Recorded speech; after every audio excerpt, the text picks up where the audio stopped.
Here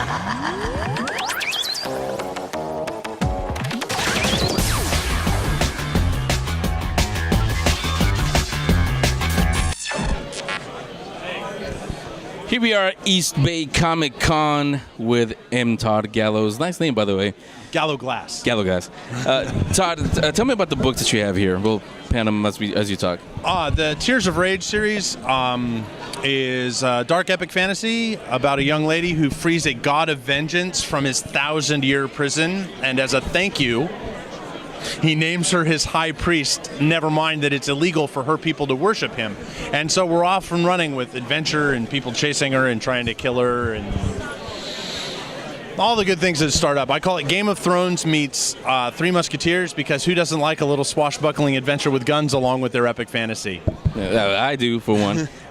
So you have 4 books here.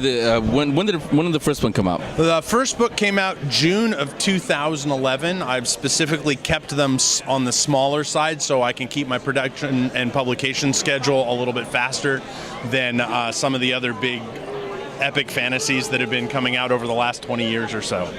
Yeah, and it's available. Where is it available? Everywhere? You can get it on Amazon. You can order it from Barnes & Noble online. You can get it directly from my website. If you do that, then I can sign it and ship it directly to you.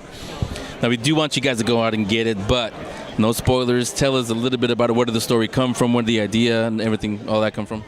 The original story idea came from just sort of a what if, hey, what if this, what if that I was bantering back and forth with my best friend when we were in our early 20s. Most good ideas start like that. Yeah, what if this? What if that? And the original story started with 2 brothers who didn't know they were princes. I mean, standard fantasy thing. But then when I was in the hospital when my second son was born, I was reading some epic fantasy, and it was the 2 books that I were reading had female protagonists that were just really irked me with, like, how stereotypically romance main characters that they were, and that the men had to always come in and save the day, and they were always relying on other people to. And then I was like, no, I want an epic fantasy with a female character protagonist who is strong in her own right, but not just a man in a woman's body, who is feminine but smart and capable all on her own. And so that's how it kind of took over. Just quadrupled just by saying that right there. No, seriously, I mean, half of our audience, I was kind of surprised, really, but I don't know why I shouldn't be, is female. So I'm not kidding. They probably just quadrupled with that. So that's the stories, again, available on Amazon and all the usual suspects. That's this series. What is this one over here about? Now, the Halloween Jack series started, well, I'm a storyteller at Renaissance fairs, and one of the stories that I tell is an ancient Irish legend about the creation of the jack-o'-lantern and Halloween and how that all got started. And when I was working on the Tears of Rage series, my kids said, hey, Dad, can we read your books? And I was kind of like, no, because they're a little bit more mature content. And so I started writing the Halloween Jack, which is the continuation of that legend, primarily so that my kids could, like, share with their friends, hey, my dad's a writer. And so it's the continuation of my favorite Irish legend about Halloween with a steampunk upgrade. And Halloween Jack and the Devil's Gate, book 1 in the series, is probably the most fun I've had writing anything ever. Now, like you said, these are more adult, this one's all ages, but can they be enjoyed really by everybody? Well, maybe not. Absolutely. I have people from all ages read the Halloween Jack series. I try, if people are like are kids or very young teenagers, I caution people against or about the Tears of Rage series because it is more mature. There's lots of violence. Some mature sexual stuff goes on in those books. Yeah, so you like to write, I think? One would hope so, considering I have a BA in creative writing. Yeah, so besides these, is there anything else you're working on that you can talk about? Right now, I just a couple weeks ago released for ebook only the Deadweight series. I'm doing a serialized novel. It's about the United States going to war against the ancient Irish fairy. And it's a story of war and creativity and where art comes from, and how it affects our lives, and lots of cool geek culture Easter eggs written into the narrative. Perfect segue. I was actually going to talk to you about we're at a comic book convention, the first one, East Bay Comic Con. Your books have Halloween and a little bit of fantasy, a little bit of everything, really. Were you a comic book fan, or how did you get into this? I was sort of a comic nerd, gamer geek way back when we still got shoved into lockers before it kind of started before it started to become sort of mainstream. I like to tell my sons, you should thank me, because they go to school and are accepted readily for all their geeky stuff, and it's kind of cool that their dad does this. But I grew up cool with. If we're wearing the Star Wars shirt, we got stuffed in lockers. Right, but no, it's huge. When I was five or six, my dad took me to see Star Wars for the first time, and that was it. I was in a whole read X-Men, New Mutants, way back when there were New Mutants, Spider-Man, the whole bit. I was just growing up, games and comics and sort of science fiction, fantasy movies and books. Yeah. And also, along the lines of what you do you think, because it starts with comic books, they're going digital, books also, do you think that will ever replace them completely, or will we'll always have a need for Oh, the no papers? way. I think with the amount of books that are coming out, just every day, like in 2013, I think there were over 300,000 traditionally published books, and over 400,000 self-published books came out. I think that just by the sheer volume, a lot of will be digital, but as they grow in popularity, or there's a demand for specific books, we will never lose this, because there's just something pleasing and tactile about being able to hold a book. And also because me, and I know a lot of sort of big readers like to collect signed books from their favorite authors, which still weirds me out that people ask me to sign my books. And so, but I think that there will always be sort of the print comics and the print books, just because it's sort of a foundation of fandom. Yeah, it's kind of hard to get an autograph on your tablet or on your smartphone. I mean, you can if you're into that, There are services like, I think, kindlegraph.com, where you can go and get people to digitally sign your ebooks, but it's really not the same thing. No, like I said, not actually on the tablet. Right. That's a whole different thing. Although I do have a friend who had George R.R. Martin sign her Kindle. I would do that too, actually. So, Todd, thanks a lot for coming on. I think you guys know who you're going to hear on the book club pretty soon. Is there a website or anything they can M.Todd Gallowglas.com. There you go. We'll put a link on the YouTube and all other stuff. So, Todd, thanks a lot. My pleasure. So we're here with Age, and we have a few of our comic books here for hip-hop. So tell us about the comic books. What's up, Angel? Hey, Age. Yeah, this is Age guy. Yeah, I'm this hip-hop comic book guy. I got the first and longest running hip-hop comic book ever. My characters, One and Phil, is like the first and longest running hip-hop comic book, and it's like a Ren and Stimpy in the world of hip-hop. So, what is a basic storyline for One and Phil? Well, One and Phil is like a humorous take on hip-hop. I feel that if you use humor, you could talk about some of the ills of hip-hop. So I've been doing One and Phil for over 20 years. Yeah. And I've had stories where, okay. Go through them. An rapper talking about how in the future there's rapping robots. Mm-hmm. And the rapping robots are kind of out of control. So my characters, One and Phil, become the hip-hop heroes, and they're taking care of the robots. One at a time, they get rid of them. But then 3 of the robots escape and get intelligent enough to build their people back. So then One and Phil can't stop their people, robots, so they become Blade Runners. Oh, so different story. Yeah. And in the future, my characters are the law of hip-hop, so they keep these robots in check.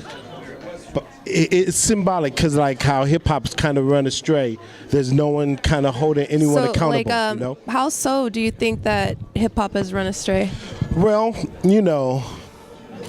it's so much unclear representation. Like, matter of fact, like hip hop, for me, hip hop should be shown in comic books. People even like trip off of like, oh wow, a hip hop comic book. It's like, dude, hip hop's what, 35, 40 years old now? Yeah. Like, shouldn't it transcend into literature and comic books? So people are like, oh wow, like it's such a good idea. But I'm like, it's common, you know? Yeah. Like, so I guess what I'm trying to show is that hip hop isn't just a certain it isn't just music. It's not music. Lyrics. It's not a lyric. It's just a culture. It's a culture. Yeah. It is. And the representation, these people who claim that they do hip hop, the representation I don't think is correct. So that's why I do what I got to do. So through your stories, how do you correct the mentality of hip hop?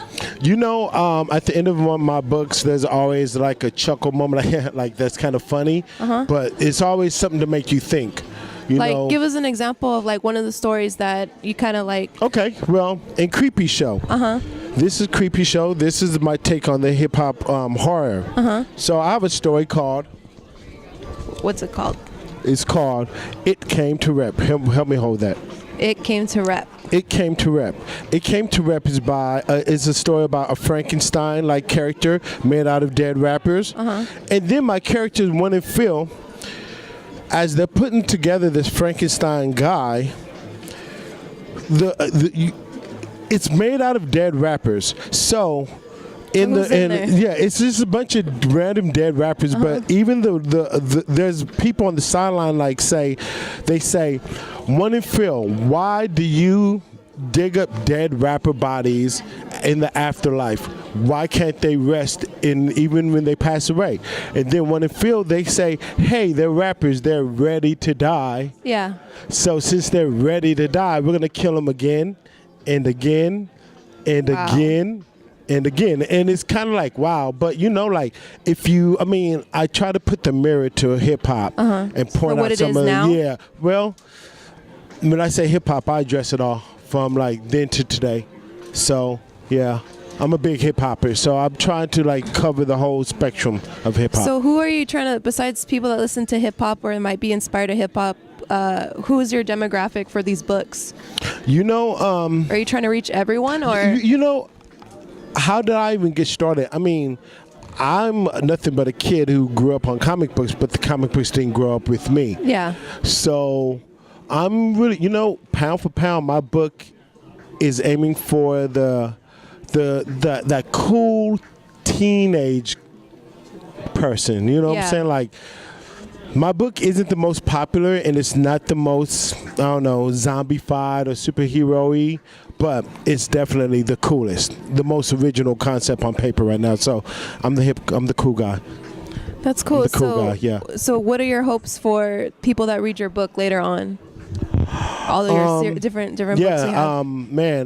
I just want people to know that, you know, hip hop is a literature tool. It's not just rap. It's just not like these dudes with tattoos and making mugs in the camera. You know, it's a lot of intelligence behind hip hop, and it should be shown in books and literature. You know. So how do you want to expand this? Because we went to another convention and there was like one booth with hip hop comics. Yeah. Like, what do you think needs to be done to expand that? Because it's very rare to have like a hip hop comic book. Check it out. I'm gonna tell you, because you're cool, Angel. I'm gonna tell you the truth, right? Check it out. There's two, like right now. There's a lot of great cartoonists that are passing on, getting older, passing away. You know, not to take it away from the legends, but they're the legendary artists, and then there's these new artists today. I'm one of the leaders of the new school. Like, I'm one of those advocates for hip hop. We're gonna push it forward, and people kind of need to like let's let go of Batman and Superman's cape a little. You know what I'm saying? Like, but don't you think that people can still take that with them and then kind of merge onto your comic books? Yeah, most definitely, to be a trailblazer, you got to kind of be the one to like go through the fire first. So it hasn't been easy. But hip hop will surface, and hip hop will saturate all the comic books in general. I think, you know, I haven't really seen DC nor Marvel really do anything too much. I mean, I've seen individual books here and there, but People get with it. You know, I believe hip hop is the next wave of great A books. next genre Yes, for the comic yes, book. yeah. That's cool. And you've seen it right here. Like, you know, people who've read my books, they're like, oh man, they really dig it. It's new, it's something cool. Yeah. So you put the culture inside the comic books. How did you get started as an artist, or how did you begin this journey with the hip hop comic book? I've always been able to draw. I've always wanted to be a great cartoonist, but as I was growing up and drawing, in the midst of creating One in Fear, I was just like, what can I draw? What can I stand for that everyone else isn't doing? Well, I'm going to do hip-hop. I'm going to stand for hip-hop. And then even with that being said, there's a period where a lot of people stayed away from hip-hop. They were like, hip-hop is dead. Hip-hop is dead. It's a whole separate thing. Yeah, that's the time I ran to hip-hop. Like, okay, well, everyone's going to kill it off. Well, I'm going to claim it. And I've been standing for hip-hop. When you stand for a culture, you know, and art, you stand out. You know, I'm not just another dude doing zombies. Nah, I don't want to be another cape guy. Yeah. You know, I want to do a book different. that stands for something. You know, Andres, you want to say something cool? Say something cool, Andres. No. He's good. It's all good. And where can people find your work, or where you have a website or anything? Yeah, you like can that? go to agescott.com. You can find me on agescott.com. And you can also get me off of Facebook and my distributor, lastgasp.com. Cool. So we're here with Age, and we'll check you out soon. He Age got something. Scott's the best. I didn't pay him That's to it. say that. That's fresh, right? It's okay. It's okay. Represent, Thank you, Age. yo, Angel, you guys, Geek Speak Show. Did I say it right? Yeah, the Geek Speak Show. Yeah. Yeah. Thank you. You guys are fresh, man. Thank you, Angel. Thank you. Yeah.